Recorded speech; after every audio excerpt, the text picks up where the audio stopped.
heroin addicts are in the state of Maryland, and 71% of them live in Baltimore City. And keep in mind, Baltimore only has a population of 674,000.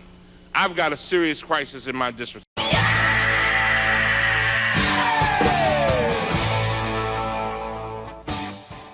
Infested.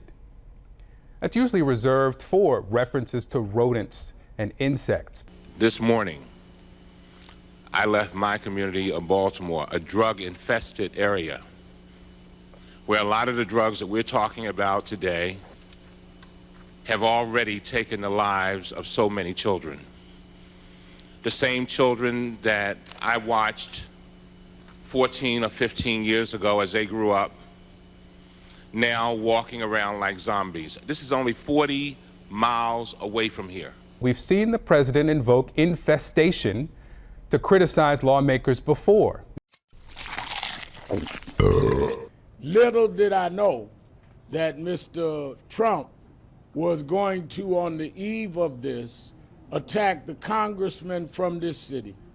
And not only the congressmen, but the people of this city, in the most bigoted and racist way. This morning, I left my community of Baltimore, a drug-infested area. I was not and am not a rat, because I wasn't with the rats. I'm a cat. I chase rats. He attacks everybody. I know Donald Trump, he's not mature enough to take criticism. He can't help it. He doesn't refer to any of his other opponents or critics as infested.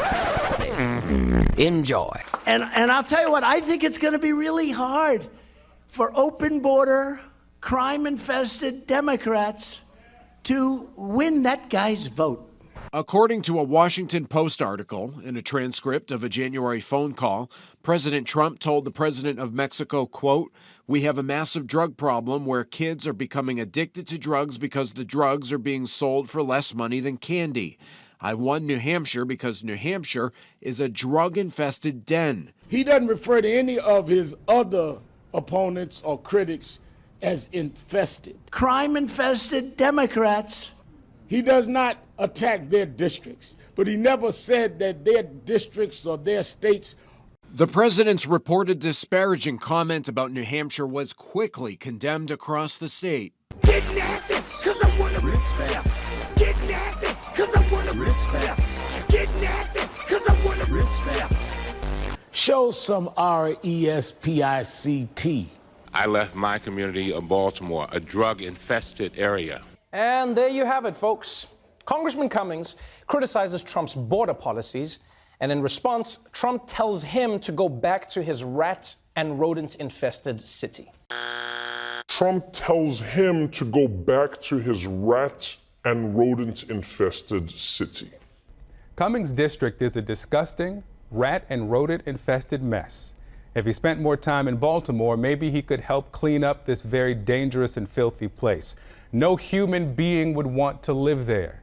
Him to go back to his rat and rodent-infested city, which is not exactly how you'd expect an American president to talk about an American city.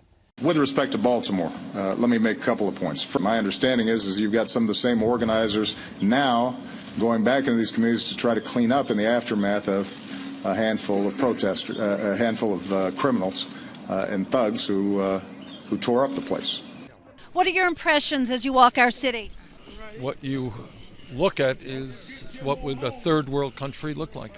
But anyone who took the walk that we took around this neighborhood would not think you're in a wealthy nation.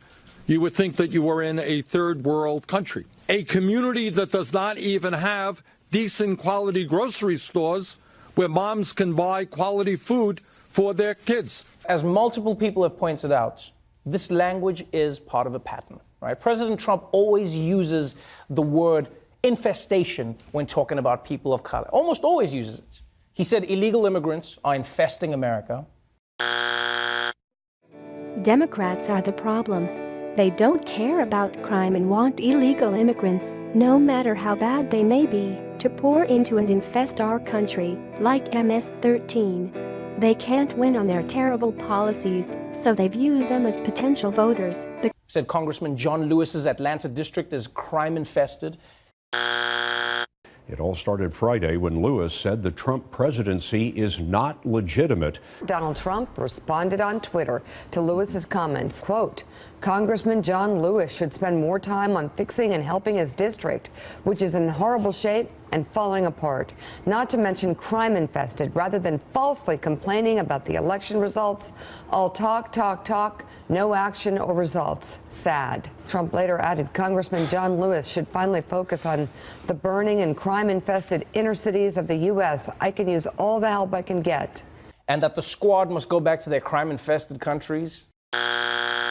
And that the squad must go back to their crime-infested countries. It's so interesting to see progressive Democrat congresswomen who originally came from countries whose governments are a complete and total catastrophe, the worst, most corrupt and inept anywhere in the world, if they have a functioning government at all, now loudly and viciously telling the people of the United States, the greatest, most powerful nation on earth, how our government is to be run.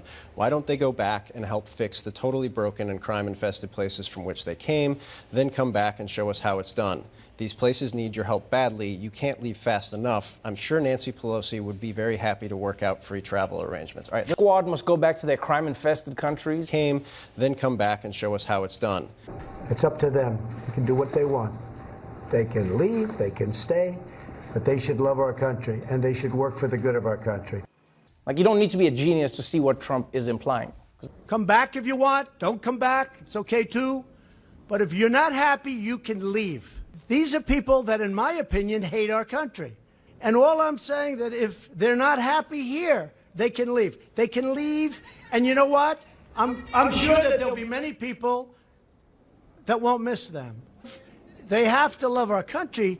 They're Congress people, and I never used any names. He helped to get the Martin Luther King Jr. holiday sanctified here in New York, where the stock exchange closed. He worked with Reverend Jesse Jackson and Rosa Parks on that. He obviously moved for prison reform, and he certainly helped the African-American community and the Hispanic-American community on the economy, where they have the lowest unemployment rates and in the recordation of those rates. The response to the notion that President Trump's tweets are racist.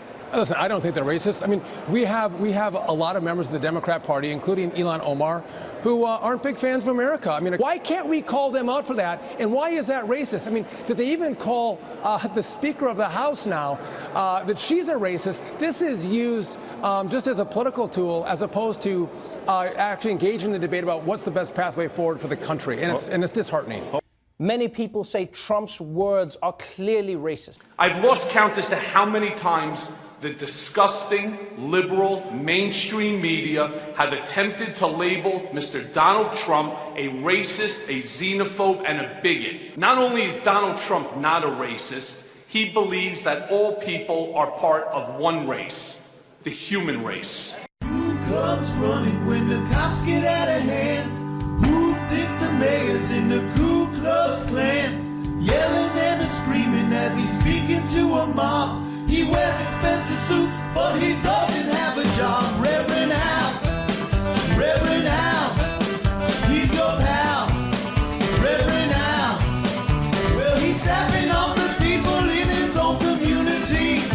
Why is the white man always picking on me?